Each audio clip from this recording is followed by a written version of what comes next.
하나님의 말씀 에스겔 4장 1절에서 17절까지 말씀입니다. 에스겔 4장 1절에서 17절까지 말씀.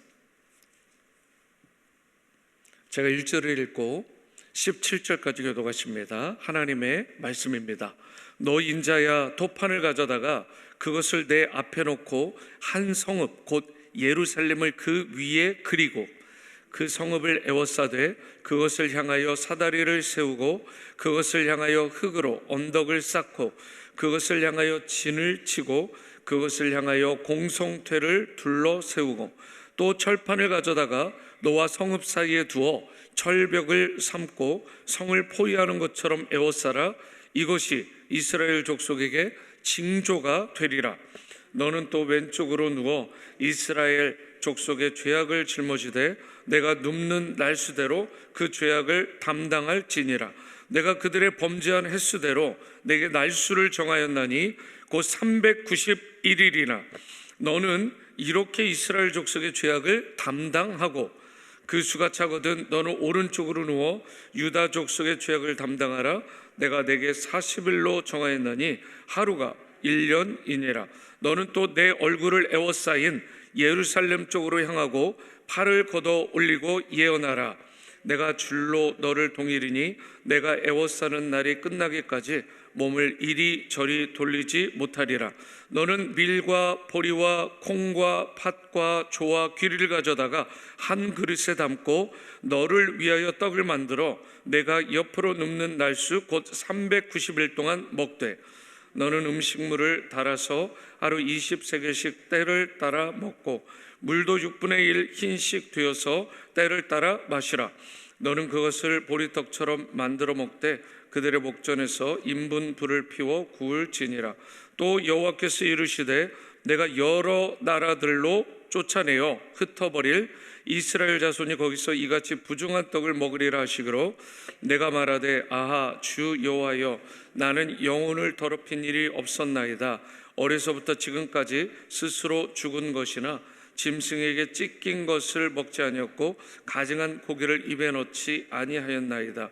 여호와께서 내게 이르시되 보라 쇠똥으로 인분을 대신하기를 허락하노니 너는 그것으로 떡을 구울지니라. 또 내게 이르시되 인자야 내가 예루살렘에서 의뢰하는 양식을 끊으리니 백성이 근심 중에 떡을 달아 먹고 두려워 떨며 물을 되어 마시다가 17절입니다. 떡과 물이 부족하여 피차에 두려워하여 떨며 그 죄악 중에서 쇠폐하리라. 아멘. 네, 여러분 요즘 묵상하는 내용 가운데 그런 것이 있습니다. 우리가 너무나 그 인생의 속도가 제어되지 않고 계속 빠르고 분주하기만 하면 주위를 돌아볼 여유가 없게 됩니다. 제가 미랄 사역을 하고 돌아올 때 그 사랑의 캠프에서 그 호텔에 물고기들이 참 많았어요. 어느 날 그 미랄 사역을 섬기시는 분 중에 한 분이 저를 거의 끝 무렵에 그쪽으로 안내를 하시더니 목사님 우리가 오고 가던 이 길에 물고기가 있는 거 아셨나요? 그러시더라고요. 근데 제가 본 적이 없는 것 같아요. 그러니까 집회 장소로 갔다가 또 숙소로 갔다가 계속 그것만 반복하고 주위를 돌아보지 못하고 집회만 올인했죠. 물론 잘한 것일 수도 있지만 주위를 돌아볼 여력이 없는 것은 때로는 우리가 주님께서 우리에게 분부하신 것들을 잘 감당하지 못할 수도 있다는 사실. 내가 영적으로 여유가 있고 또 시간적으로 여유가 있을 때 다른 분들을 잘 돌아보고 섬기는 일들이 가능한 줄로 믿습니다.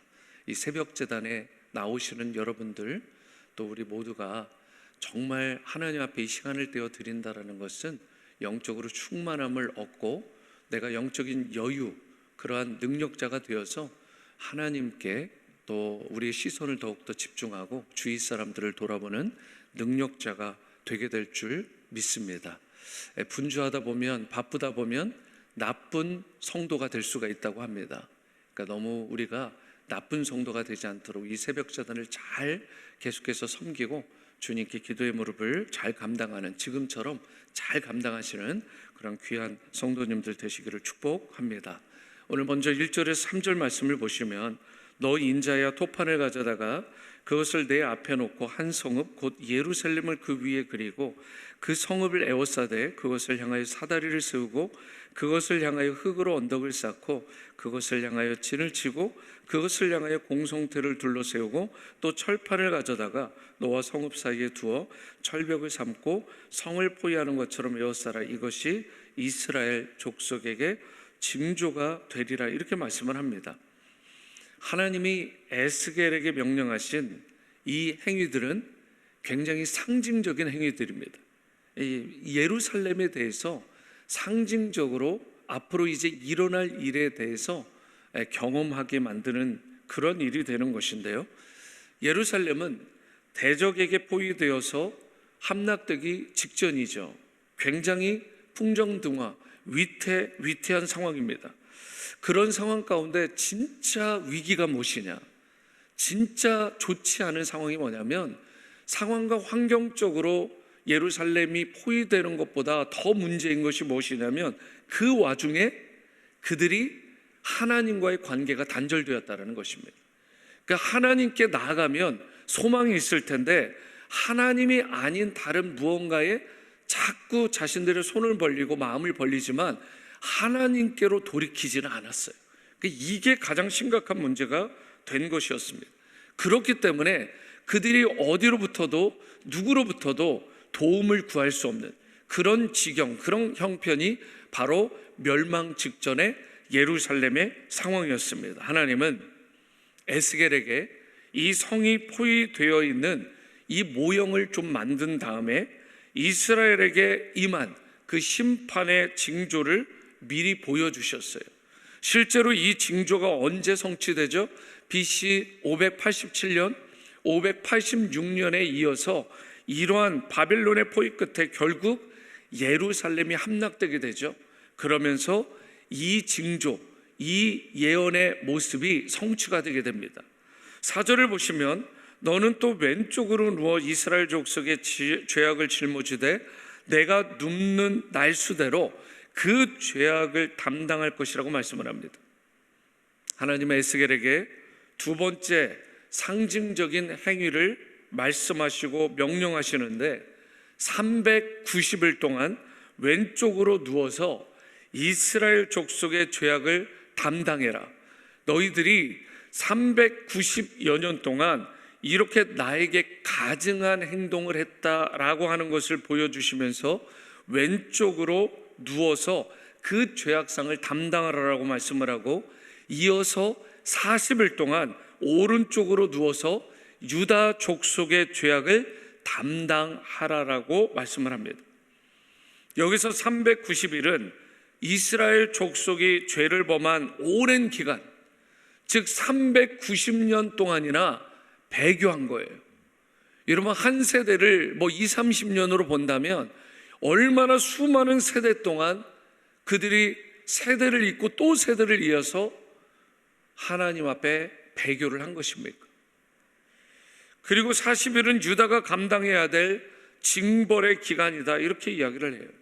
그리고 또는 광야 40년 동안 배회했던 그 시간을 의미한다라고 봅니다. 그러니까 에스겔의 이 행동은 백성을 향한 경고와 동시에 그들의 죄를 대신 에스겔이 선지자로서 하나님의 중보자로서 짊어지는 그런 속죄의 의미를 담고 있는 것입니다. 지금 하나님과 이스라엘 사이에 들어가서 에스겔이 중보자로 서게 된 것이고 그 중보자가 되었다라는 것은 속죄의 제물로 자신을 드리는 행위를 말하는 것입니다. 그리고 이러한 에스겔의 모습은 속죄의 제물 대신 궁극적으로 영원한 속죄의 제물이 되신 예수 그리스도를 떠올리고 또한 상징하는 내용입니다. 그래서 히브리서 10장 18절에 보시면 이런 말씀이 있어요. 이것들을 사하였은즉 다시 죄를 위하여 제사 드릴 것이 없다라고 말씀을 합니다.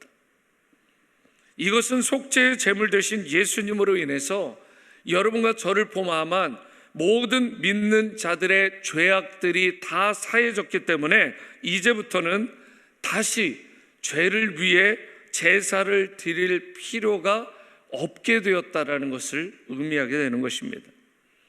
과거의 유대인들은 계속해서 가축의 피를 뿌려서 예배, 제사를 드렸는데 예수님으로 말미암아서 이제는 그런 것에서 완전히 벗어나서 눈에 보이지는 않지만, 비록 눈에 현실적으로 펼쳐지지는 않지만 완전한 하늘의 성소로 나아갈 담력을 속죄 제물 대신 예수 그리스도의 그 거룩한 보혈의 피를 통해 얻게 된 거예요. 그 담력을 얻게 된 것입니다.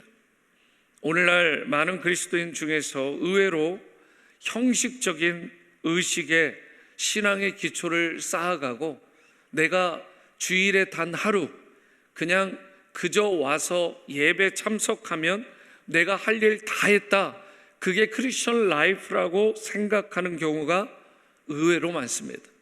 그러나 신앙의 본질은 관계입니다. 예수 그리스도와의 친밀함이에요. 속죄의 제물 대신 예수 그리스도, 단번에 온전한 제사를 드리신 그 구원자요 주가 되시는 예수 그리스도를 우리가 기억하고 그분과의 관계를, 그 친밀함을 온전히 회복해야 되는 것입니다. 그리고 그 친밀함의 기초 위에 우리가 신앙의 기초를 세우고 그 반석 위에 우리의 삶을 쌓아야 여러분과 저의 삶이 부유하고 풍성하고 성공적인 인생을 살아가게 되는 것입니다. 계속해서 본문 8절을 보시면, 내가 줄로 너를 동이리니 내가 애워싸는 날이 끝나기까지 몸을 이리저리 돌리지 못하리라라고 말씀을 합니다. 에스겔은 몸이 꽁꽁 묶여가지고 몸을 이쪽으로도 저쪽으로도 돌리지 못하는 그런 상태로 지내야 되었습니다. 이것은 장차 포로로 끌려갈 이스라엘 족속의 운명을 보여주는 것이었고요, 나아가 죄악 때문에 사망 권세에 꽁꽁 묶인 우리 인간의 본성, 인간의 본질과 운명을 보여주는 것이 바로 이 일종의 퍼포먼스인 것입니다. 죄는 이처럼 우리 인간을 꽁꽁 묶어서 도저히 움직이지 못하게 만드는 거예요. 그런 강력한 힘이 이 죄에 있는 것입니다. 그런데 예수님께서 이러한 죄 가운데 꽁꽁 묶여 있는 여러분과 저, 나를 불쌍히 여겨주시고 친히 십자가의 대속제물로 자신의 몸을 찢으시고 그 피를 흘려주심으로 말미암아 그 모든 죄의 결박, 죄의 체인을 완전히 깨트려 주신 것입니다. 로마서 8장 1절에서 2절에 이렇게 말씀을 해요. 그러므로 이제 그리스도 예수 안에 있는 자에게는 결코 정죄함이 없나니, 이는 그리스도 예수 안에 있는 생명의 성령의 법이 죄와 사망의 법에서 너를 해방하여 씀이라. 사도 바울은요, 앞선 로마서 7장 말미에서 오라, 나는 곤고한 사람이로다, 이 사망의 몸에서 나를 누가 건져낼 것이냐라고 탄식을 토했는데, 이어지는 로마서 8장에서 그 해답을 찾아내고 이렇게 선포한 것이죠. 그리스도 예수 안에 있는 생명의 성령의 법, 곧 성령의 능력이 죄와 사망의 능력 가운데 옴짝달싹 못하는 우리를, 나를 해방시켰다라고 선언하는 말씀인 것입니다. 우리를 괴롭히고 붙들려는 죄의 권세가 비록 아무리 대단하고 커 보일지 몰라도 성령님은 여러분과 저를, 우리를 자유케 하시고 참 생명과 능력을 주실 수 있는 진정한 권세자가 되어 주시는 분이십니다. 나 자신이 아무리 신음하고 발버둥 치는, 그래서 끊어지지 않는 죄의 상처와 그 아픔과 그 눌림 가운데 있더라도 성령의 능력이, 주 예수 그리스도의 그 고귀한 보혈의 능력이 여러분과 저를 붙들어 주시고 덮어 주시기만 하면 온전한 자유와 해방을 맛보고 누릴 수 있게 되는 줄로 믿으시기 바랍니다. 하나님께서 우리에게 주신 크리스천 라이프는 자유와 기쁨입니다. 그러니까 여러분, 우리가 새벽 기도에 나왔는데 마음의 눌림이 있는 상태에서 올 수는 있죠. 그러나 이 새벽 기도를 통해서 우리가 하나님 앞에 가까이 나가는 이 시간을 통해서 그 묶였던 마음마저, 눌렸던 심정마저 다 풀어지고 진정 주님께서 주시는 자유와 기쁨과 평강으로 충만한 인생으로 거듭 회복되어지는 여러분과 저의 새벽 제단이 될 수 있게 되기를 축복합니다. 그것이 바로 주님께서 원하시는 풍성한 삶이 되는 것입니다. 그렇기 때문에 여러분과 제가 누구든 성령님을 무시하면 안 되는 것입니다. 왜요?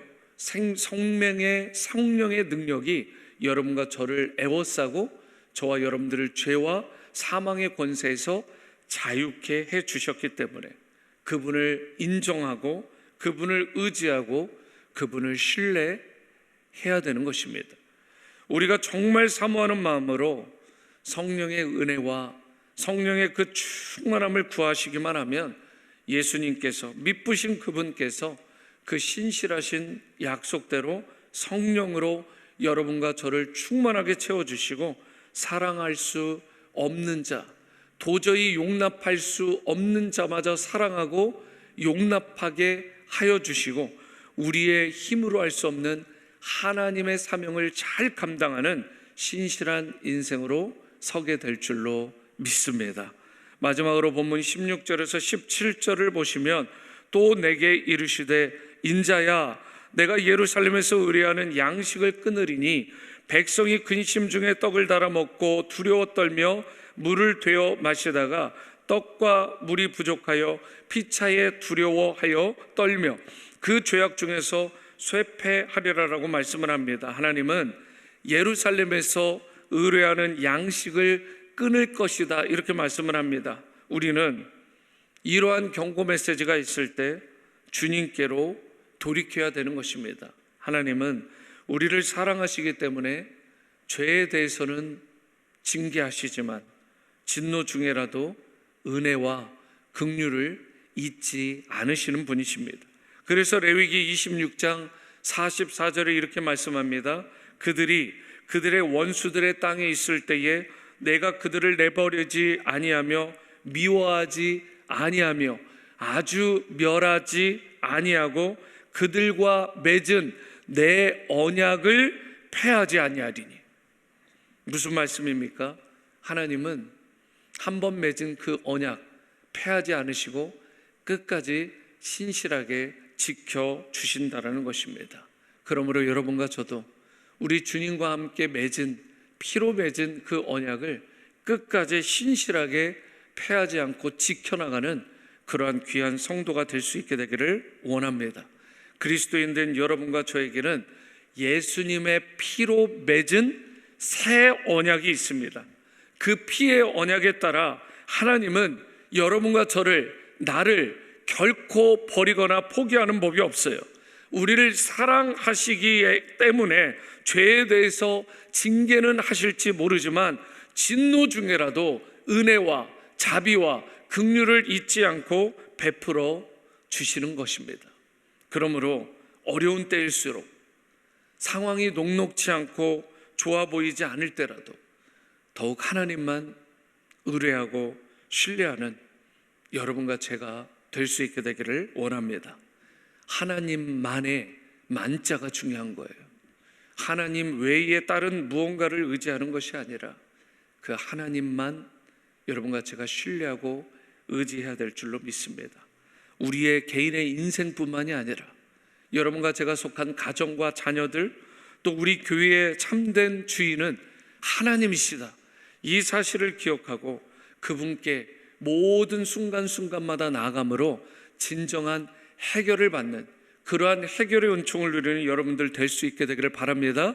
진노 중에라도 긍휼을 베푸신 하나님, 그 하나님께 이 새벽에 우리가 마음의 무릎을 겸손하게 꿇고 나가고 그분께 우리의 마음의 문을 활짝 열어서 겸손함으로 나아갈 수 있게 되기를 바랍니다. 하나님은 그분께로 돌이키기만 하면, 그분을 의지하고 전적으로 신뢰하며 의탁하기만 하면 모든 기도와 간구에 응답하신다 약속하셨고, 여러분과 저의 필요를, 우리 자녀들의 그 기도와 신음에 응답하시고 채워주시는 은혜를 베풀어 주십니다. 그러한 주님의 은혜와 사랑과 자비와 충만함을 누리시는, 그리하여 복된 여러분의 삶이 될 뿐만 아니라 여러분의 가정과 삶의 모든 터전이 될 수 있게 되기를 주님의 이름으로 축원합니다. 기도하십니다. 사랑과 은혜 주님, 진노 중에라도 긍휼을 잊지 아니하시는 하나님께 이 새벽 무릎에 겸비한 마음으로 우리가 나아갑니다. 우리의 마음을 주님 앞에 활짝 열고 나가오니 우리의 열린 마음 가운데 부디 찾아오시고 임재하여 주셔서 우리의 기도와 간구에 응답하여 주시되, 그리하여 우리를 통하여, 나를 통하여 하나님의 선하시고 기뻐하시고 온전하신 뜻이 이루어지는 놀라운 역사가 일어나게 도와주시옵소서. 예수님의 피로 맺은 새 언약을 붙들고 날마다 승리할 수 있게 도와주시고, 하나님의 나라와 영광을 위하여 멋지게 오늘 하루도 살아내는 우리 모든 귀한 주님 믿음의 권속들 되도록 축복하여 주옵소서. 존귀하신 예수님의 이름으로 기도합니다. 아멘. 하늘에 계신 우리 아버지여, 이름이 거룩히 여김을 받으시오며 나라가 임하시오며 뜻이 하늘에서 이루어진 것 같이 땅에서도 이루어지이다. 오늘 우리에게 일용할 양식을 주시옵고, 우리가 우리에게 죄 지은 자를 사하여 준 것 같이 우리 죄를 사하여 주시옵고, 우리를 시험에 들게 하지 마시옵고 다만 악에서 구하시옵소서. 나라와 권세와 영광이 아버지께 영원히 있사옵나이다. 아멘.